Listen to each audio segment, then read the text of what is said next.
Hello and welcome to Road Matters, your weekly road safety program. Today, we discuss a habit that has quietly become an epidemic on our roads.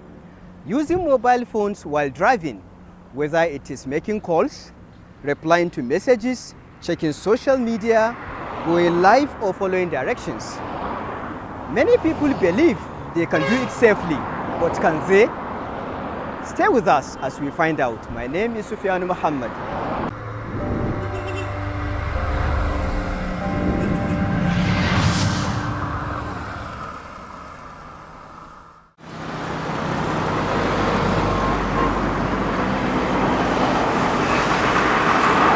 Mobile phones have become part of our daily lives. They help us communicate, navigate, and do business.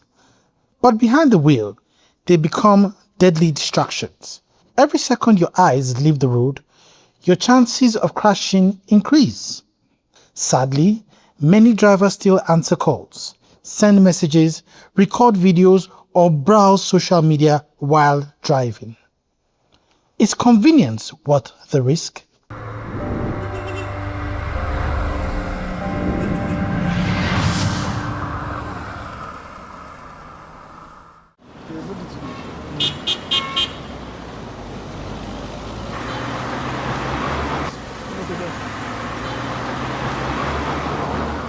It's so serious for us as an agency that has the mandate to ensure safety on the roads, being that use of mobile phone causes what we call distracted driving. It is very worrisome because any driving requires 100% concentration.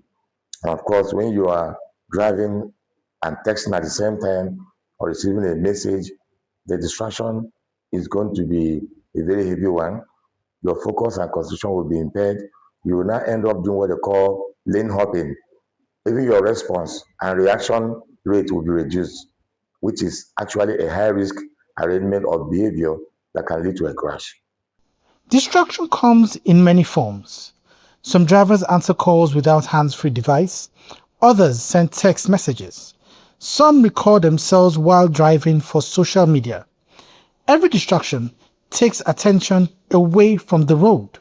Most Nigerians have the penchant not only to fall foul of the traffic laws, but most people are hooked to their phones now. It's either they are browsing, or they are messaging, or they are doing live streaming, or they just need to locate where they want to go.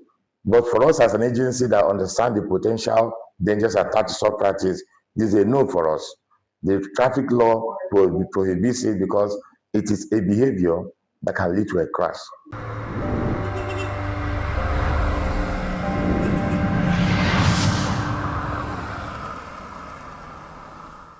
People do TikTok while driving. Most people even do browsing on their phone. Most people want you to locate where they are going like a GPS. And some people go to the extent of doing live streaming with their phone just to create content. It is actually abnormal. It's abnormal. And it's not as if road safety is allowing it to slide.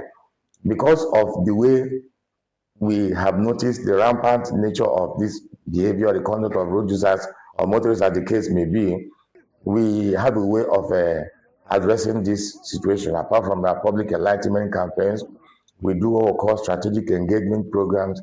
We go to the extent of going to the schools, because it's more common among the youths. We go to university, like last month, we were at Kefi University, where we engaged the youth. We spoke to them about the dangers of phoning and driving at the same time.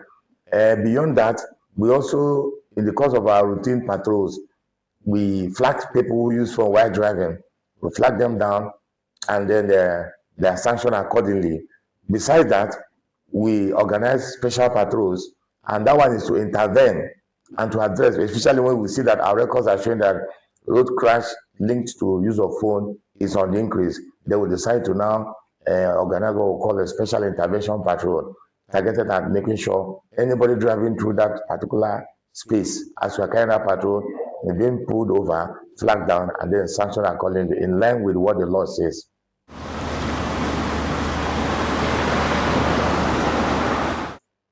That is that reduces your reaction and response time is totally wrong. There's a research that even say that the use of phone is more dangerous than somebody who is drunk, because the response time of person using phone while driving is 10 times slower than somebody who is slightly drunk. So you can now imagine the consequences or the devastating effect for somebody who is making call and then driving at the same time. And then there is something development. Of course, your mind will drop, and what will result to it not be a total crash. You cannot imagine what will be the resulting effect. Many drivers believe they can safely answer just one call or quietly reply to a message. Unfortunately, accidents don't give a warnings. It is still a no for us because even with the hands-free device you're using, it only cuts the manual distraction, but the cognitive distraction is still there for you. Cognitive distraction has to do with your mental response at a point in time as a driver. It needs 100% concentration. So when you use the hands-free, you're manually holding your steering, but cognitively, your mental focus is not there. So that is also a potential danger lurking at every point in time. You're not only a risk to yourself, the driver in the vehicle in front of you, even people, pedestrians using the same road with you at that point in time, their safety cannot be guaranteed. For dispatch riders, mobile phones are work tools. They receive customers' calls and follow GPS directions. But safety must always come first. When directions need checking, it is safer to stop before looking at the phone. I think they tie those things to what I call overconfidence. Yes, overconfidence. Even in the course of this, our job, we've seen somebody who is a commercial driver who claimed to have driven for more than 15 years. Then at a point in time, a crash will occur because over the years, you have been overlooking certain attitude. When it becomes part of it, that's overconfidence. And when overconfidence sets in, you not throw caution to the wind. That is the same thing with when people say their experience over the years, they can drive without having a crash. It is not cast on iron. It is something that is very, very obvious. Once you are driving and you are dividing your concentration, the tendency for a crash to happen is very, very high. During our routine patrols, we flag people who, because it's just by observation, we know that you're using your handset. We flag people down, and then the national road traffic regulation prohibits the use of phone while driving. There is no excuse for that. And those who run foul of this law, they are being flagged down. They are sanctioned accordingly in line with the provisions of the law. There are sanctions for it. When we do a routine patrol, we flag them down. When we do a special patrol, we'll also do that. And the essence is for us to have safer motoring environment in Nigeria. And it's not about the enforcement or whatever, to have a change in attitude. And then for Nigerians to know that if you don't do this, that's the consequences. Not only the fine you are paying, there's a crash that will occur. And when the crash comes, the tendency for you to be injured is very, very high. But I think they're in business. But I must tell you, what they are doing is tied to technology. Like you said, using that device to locate where they want to go. I will tell you that navigation is very important for them. But technology on its own is supposed to complement road safety and not to compete against road safety. We are talking about safety here, which cannot be compromised. So what I'm trying to say is this: before you take off, you know where you're going, you set your navigation before taking off as a dispatch rider, as the case may be. Then if it's possible, you mount your phone where you can easily see, but don't pick the call. And then if it's very necessary for you to pick or to respond to a customer or a client you want to distribute, the tendency for you to just pull over safely and then park and then answer, even say, look, I'm on transit, I'm like 5 minutes away from you, or 10 minutes as the case may be. That communication has been done. But for you to be riding and taking call, it is a no for us because the tendency is for a crash to occur.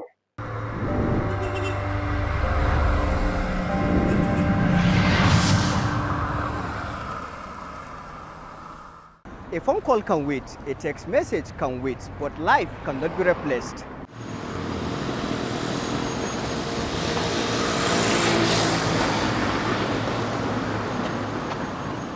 I will tell you for free. We have a command in Abuja, FCT Sector Command, located at Zone 7. Was it not three weeks ago? Because we do what we call intelligence-led patrol. or enforcement, you now find that these people, the way they ride, the way they operate at the city center, they can do U-turn at any point. And I'm sure you have observed it yourself. So when we see this thing, for the poor, we try to engage them at the union level.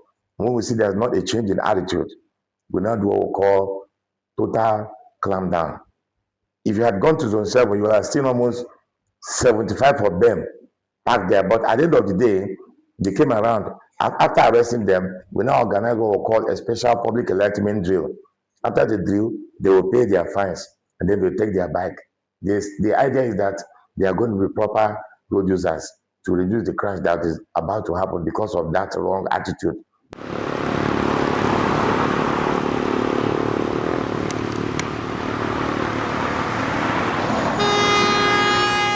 What I would advise is that the driver who knows that safety is a serious business, especially road safety. If you feel that you are carrying passengers, like you said, the tendency is for them to either call or to get attention of driver. The driver has to work, then they know, like, when I'm driving, I need to focus and concentrate. I don't receive phone calls. Like I've seen a situation where people are given something like way bill to move from Abuja here somewhere to the east. The drivers have the tendency of making a receiving call. That is a total wrong practice. The advice I have for them is this: as long as that way bill has been tagged, it has been tagged and labeled. No matter the kind of call they are receiving, once you are behind the wheels, not only for your own safety, but for the safety of the passengers you are carrying, ignore such call until you get to the destination. When you get to the city or there's a rest area where you got pull over, they can return a call and say, your parcel is on the way.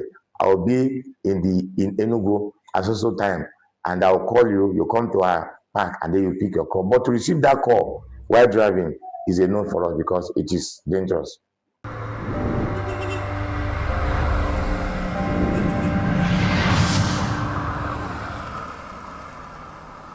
One thing you must understand is Federal Road Safety Corps, one of our statutory functions or duties as federal government agency is providing rescue services. And we understand that for us to be able to provide the rescue services, our staff need to be trained. Because the essence of rescue service is to ensure the unfortunate people that are involved in RCT, in ensuring that we give them rescue service, casualty handlings, and the evacuation to hospitals.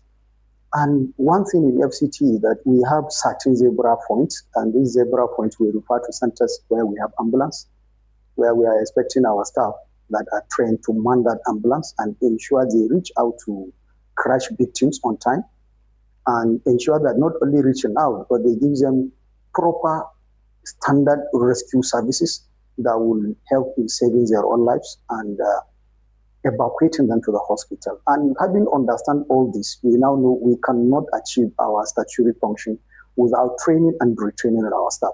And it will interest you to know, this is not the first time we are training our staff. Within the 3 months I've been in FCT, this is the second time, apart from the local training we do within our staff during our Wednesdays in-house lectures, we have organized 2 special training, inviting the specialists to come and train our staff on how to use the equipment to also retrain them. So the one that happened just yesterday, Thursday, is the second one we are having within the space of 3 weeks.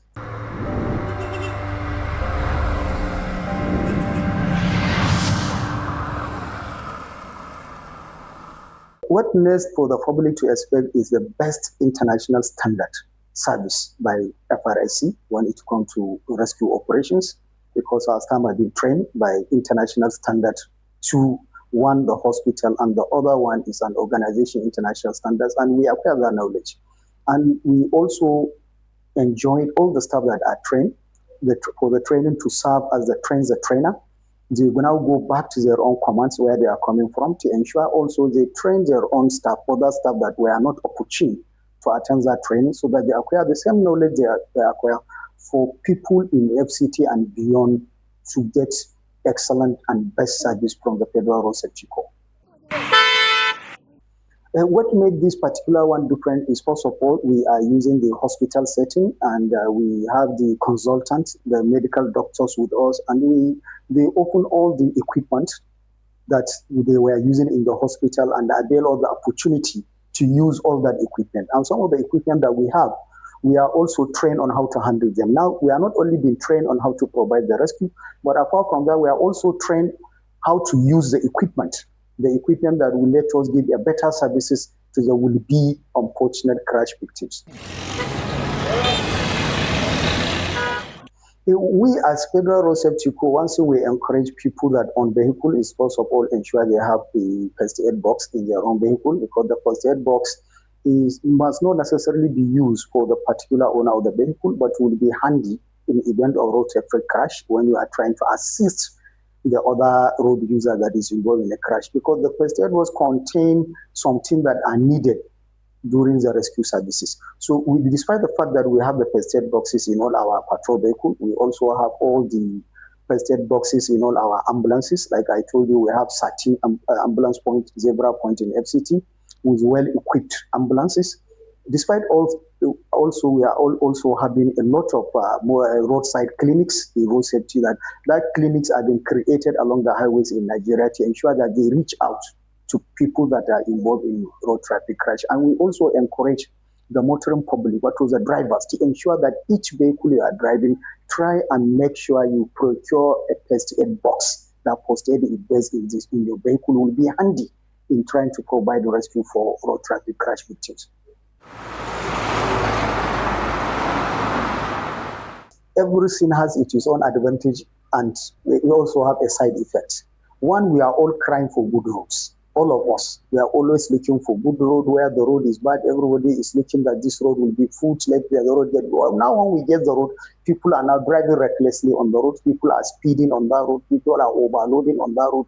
So it also creates another problem. Initially, we are manning the point where the road is bad. We are trying to ensure that at least we notify the motoring public that are using that road.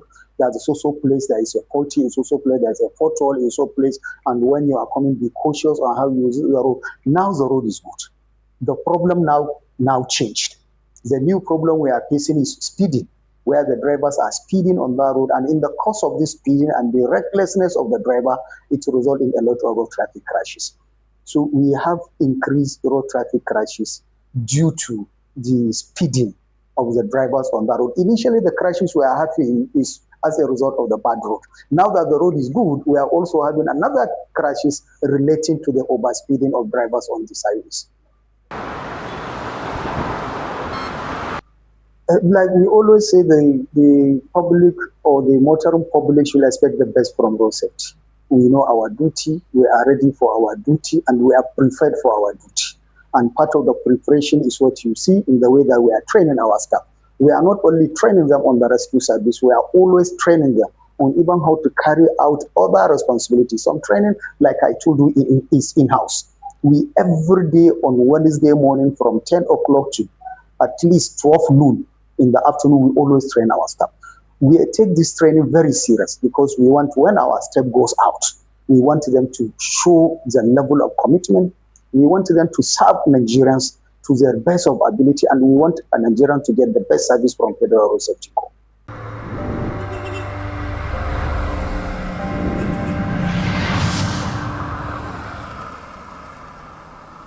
Yes, we have our call centers. We have the National Call Center. We have the Federal Road Safety Call Center. We have the CUG's number of the sector commander. We have the CUG number of all our zebra heads. We have the CG number of all our unit commanders that we always make them available to motoring public, all the unions in FCT, all the loading point and dropping point, and anywhere we go, we make sure we drop that numbers, because the essence of dropping that numbers is we want to ensure that we were anywhere people need us, we were there on time.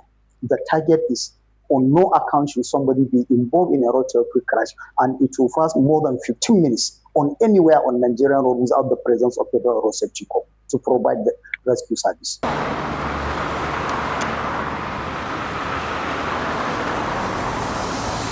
My annual assurance is one. I'm telling the people of FCT to expect the best from us, because I know we are ready, like I earlier said, and I also urge them to ensure that they cooperate with our staff wherever we are doing our operations or where we are doing our rescue services. And they should know anywhere they see road safety staff on the road, they see a friend, a family member, somebody who is taking care of them, even when the people, their own close family that are supposed to be with them, they are not there. We ensure we are the first family, we are the first responders in event of crash. We are the first people that also see what you are doing that is wrong on the road and call your attention and tell you that this behavior you are doing on the road is not good and it will cause a crash that may end up involving your person or another road user that you are sharing the road with. That is what the people expect. And I also want them to please obey traffic rules and regulations. Anywhere you find yourself on the road, you don't know what will happen next.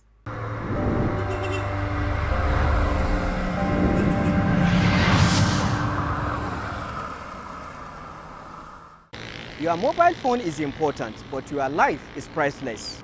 No call, message, live streaming is worth risking your life or the life of others. Make the right choice every time you get behind the wheel. Keep your eyes on the road and your hands on the steering wheel. Thank you for watching Road Matters. Drive safely, obey traffic rules. I'll see you next week. My name is Sufyan Muhammad. Bye for now.